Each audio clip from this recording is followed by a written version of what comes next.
concierne, a veces nos preocupa, buscamos asesoría y es el tema de las pensiones. Y nos hemos traído a nuestro abogado de cabecera, todo un experto, un hombre que sabe que todo lo que se le pregunta, él tiene una respuesta. Y es por eso que vamos a hablar de pensiones, sobre todo en los ajustes que se han hecho para nosotras las mujeres. Mauricio. Aquí está Mauricio Restrepo, el zar de las pensiones en Colombia. Bienvenido, Mauricio. Muy generoso, Marcelo, Moni. A todas las mujeres, bravísimo, un feliz día hoy con este homenaje tan especial y trayéndoles buenas noticias a las mujeres para que se acabe tanta inequidad y podamos reivindicarlas como se debe. ¿Por qué se redujo primero el número de semanas en el fondo público y ahora está pasando lo mismo en el fondo privado? Perfecto, Mónica y Marcelo. Es importante decir que esta sentencia es un complemento a la del año pasado. Ajá. El año pasado hubo una sentencia de la Corte frente a las mujeres que cotizaban a Colpensiones. Se les exigía 1.300 semanas. La Corte indicó que a partir del 2026 se debía reducir las semanas de las mujeres en 50 y de forma sucesiva 2027, 2028, en 25 semanas hasta llegar a 1.000. Ajá. Esta sentencia de este año es una sentencia complemento de esa sentencia y es para las mujeres afiliadas a los fondos privados. Recordemos que las mujeres en el fondo privado se pensionan con 1.150 semanas. E igualmente, ¿qué dice la Corte? Que a partir del 2026 se debe empezar a reducir estas semanas en 15 y de forma sucesiva hasta el año 2036, como en el sector de Colpensiones, para llegar a 1.000. Entonces, en realidad, es un complemento para dejar equitativas las semanas, tanto en Colpensiones como en fondo privado. Históricamente la mujer tiene doble función, su función laboral, pero también su función del hogar, y es un poco reivindicarlas y decirle, hombre, no podemos reconocer el trabajo en casa como semanas, pero sí podemos reducir un poco para que ellas logren esa tan anhelada pensión. ¿Es por ahí el enfoque más filosófico, Mauricio? Totalmente válido, Marcelo, pero además decir que las mujeres tienen que hacer un esfuerzo mayor porque al pensionarse a los 57 años tienen un trayecto más corto para acumular esas semanas, mientras que nosotros de la generación del 67 tenemos un trayecto somos generación 67. Tenemos un trayecto un poquito más largo para poder sumar esas semanas. Entonces, sí, una reivindicación, la mujer al cuidado del hogar, la mujer donde todavía desafortunadamente sigue habiendo mucha inequidad, Marcelo. Hoy en día el desempleo se ubica en el 12.7%, pero si miramos por género, la mujer tiene un 15% de desempleo, mientras que el hombre 11%. Claro. Sigue habiendo una inequidad todavía y esto es una gran reivindicación. Sumado, Marcelo y Mónica, a que lo que está aprobado en Comisión Séptima de Senado, que se está discutiendo hoy en día en plenaria de Senado, las mujeres por cada hijo que tengan podrán disminuir otras 50 semanas. Máximo 3 hijos, máximo 150 semanas. Es decir, que en la práctica podría darse el evento de que las mujeres en algún momento podrán pensionarse con 850 semanas. Y esto realmente es una reivindicación. Hay que acotar que esto tiene un impacto fiscal y financiero importante. Por eso, y consciente de esa situación, la Corte Constitucional ha establecido una transición de que si el Congreso de la República no toma las medidas, entrará esta medida de forma automática a partir del año 2026. Por este lado creo que es un bálsamo y es algo positivo para nosotras las mujeres, pero son muchas dudas con respecto a esta reforma pensional. Se dice que hasta 3 salarios mínimos deben cotizar en el fondo público. De ahí en adelante sería el fondo privado. ¿Cómo funciona? Porque si se gana más de 3 salarios, ¿todos siguen en el fondo privado o una parte tiene que estar en el fondo público de ahí en adelante en el privado? ¿Cómo es la cosa? Porque todavía no entiendo. Claro que sí, Mónica, Marcelo y a la audiencia. Esta reforma inició la semana pasada ya sesiones en el Congreso. ¿Qué le falta? Le falta discusión en plenaria de Senado y 2 discusiones en Cámara de Representantes. Y pasar el filtro de la Corte Constitucional. Si esas discusiones y aprobaciones no se dan antes del 20 de junio, cuando se cierran sesiones, la reforma se cae. Sigue igual. Cosa que sería muy lamentable. Por eso el llamado es a que concerten, se reúnan y lleguen a acuerdos, principalmente en ese tema, Sí. que es el tema álgido. Hay dudas. Establecer el umbral. Acordémonos que la reforma de base lo que busca es acabar la competencia que hay entre fondo privado y Colpensiones y dejar un sistema complementario donde pueda subsistir Colpensiones y fondos privados, pero que no haya competencia. Entonces, las personas hasta 3 salarios mínimos deberán de forma obligatoria estar en Colpensiones y a partir del tercer salario deben también de forma obligatoria estar en fondo privado. Con otro pilar que es un pilar voluntario en donde las personas que quieran de su bolsillo de forma voluntaria podrán hacer aportes. Acordémonos que esta reforma inicialmente entrará en vigencia a partir del 1 de enero de 2025.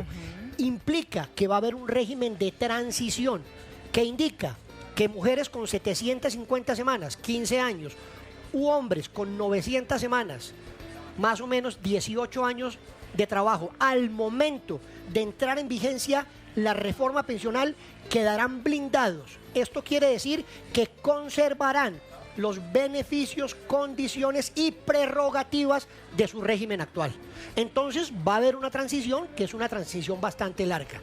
Esta reforma pensional es una reforma muy positiva que entendemos que los gremios, los analistas, los académicos han prendido las alarmas en temas de sostenibilidad fiscal porque implica un impacto en un pilar muy importante, Marcelo y Mónica, que es en el pilar solidario. Aquí tenemos más de 3 millones de colombianos y colombianas que no tienen pensión y que están en extrema pobreza. Ahí hay una intención, y así fue aprobado en Comisión Séptima de Senado, que se les pueda llegar a estas personas por lo menos con un subsidio de 223.800 pesos. Tiene un costo fiscal alto, es importante saber de dónde se van a sacar esos recursos. Proponen que sea de los excedentes de Ecopetrol, del presupuesto, que se pueda fondear, que se pueda financiar.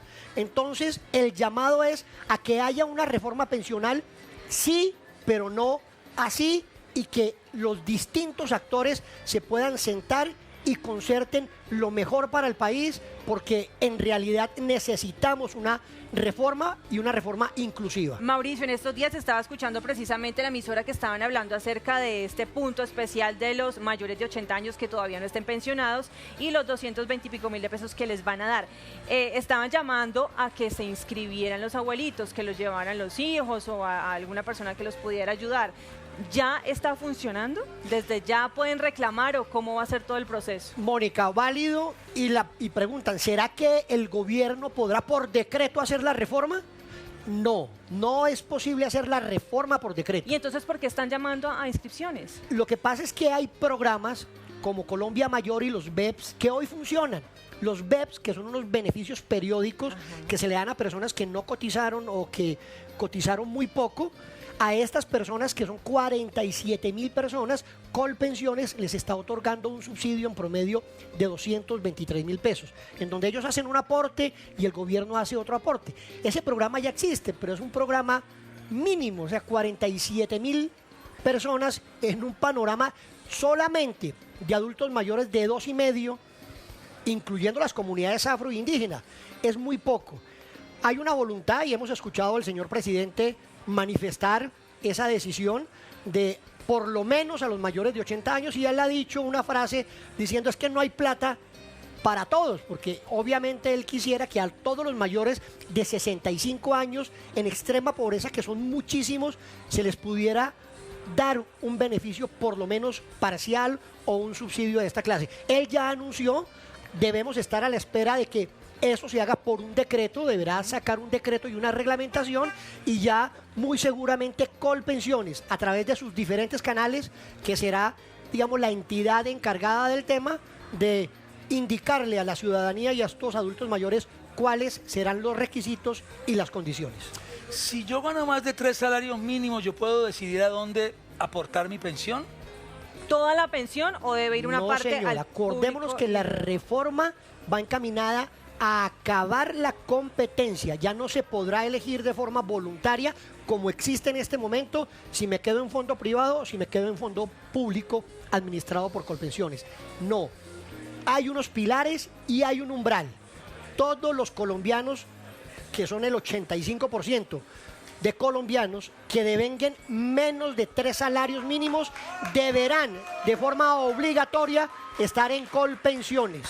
Y a partir del tercer salario ya decidirá en cuál fondo privado. Por eso, a eso me refiero. por A eso. privado. Al Sí. privado, que No hay puedo, 4 no fondos. puedo puedes aportar todo a aportar al Colpensiones. No puedes aportar a todo a Colpensiones ni puedes aportar todo a fondo Todo privado. al fondo privado. Entonces, ¿cómo se va a hacer esa repartición? Porque entonces, donde cotizo Mitad y acá, mitad. donde cotizo acá, ¿De tocaría acuerdo? hacer doble cotización. Es un sistema, Mónica, complementario en donde las plataformas, Pilas, Hoy o las diferentes formas de pago, pues entrarán a operar y una persona se gana 5 salarios mínimos, la misma empresa destinará 3 salarios mínimos obligatoriamente a Colpensiones y los 2 le preguntará a la persona cuál fondo privado de los 4 que hoy existen quiere que esté su pensión. O sea, se acaban las megapensiones. Lo que dijo alguien por ahí, dijo, no habrá más megapensiones en el país a partir de esta reforma, porque si yo quiero una buena pensión y quiero ir directamente al fondo público, no lo voy a poder hacer si la reforma pasa. Ajá. Última pregunta y definitiva, ¿va a aumentar la edad de pensión en Colombia? ¿Está sobre la mesa? Diga que no. No. Entonces, Gracias a es un Dios. tema álgido, Marcelo. Cuando nosotros tuvimos la oportunidad de nacer en el 67, las mujeres tenían 7 hijos en promedio. Uy. Hoy en día solo es 1.9. Y más aún, la expectativa de vida ha crecido. Hoy en día es de 77 años. Entonces, hoy en día hay una población adulta mayor en un mayor número y hay menores de 5 años también en un número mayor, no solamente en Colombia, sino en el mundo. Muy seguramente este tema de las edades es un tema que se deberá abordar en algún momento, es muy álgido, no es popular, pero es importante que en algún momento se pueda tratar este tema. Bueno, ojalá que no las aumenten porque lo que Ay, dicen Dios es que el mío hombre, santo. El ser humano está hecho para vivir 120 años. 120 años. Así es. Ultimito, redes sociales rápido mientras te damos el regalo. Restrepofajardo.com, www. El correo. Ahí nos pueden ubicar. Y un llamado último también en el tema de reforma pensional, que nos sentemos a hablar, a dialogar. Yo sé que Marcelo es una persona de diálogo con su hijo, él permanente habla. Y en este momento eso es lo que necesitamos, sentarnos a hablar, a dialogar y a llegar a acuerdos. Esta es una reforma que si se puede concertar, es una reforma muy positiva, que es incluyente y que más que financiera es una reforma social porque le va a llegar a un gran número de colombianos que no tienen ni un subsidio y no tienen pensión. Hay que analizar todos los pros y Ay, Dios mío. contras. Ay,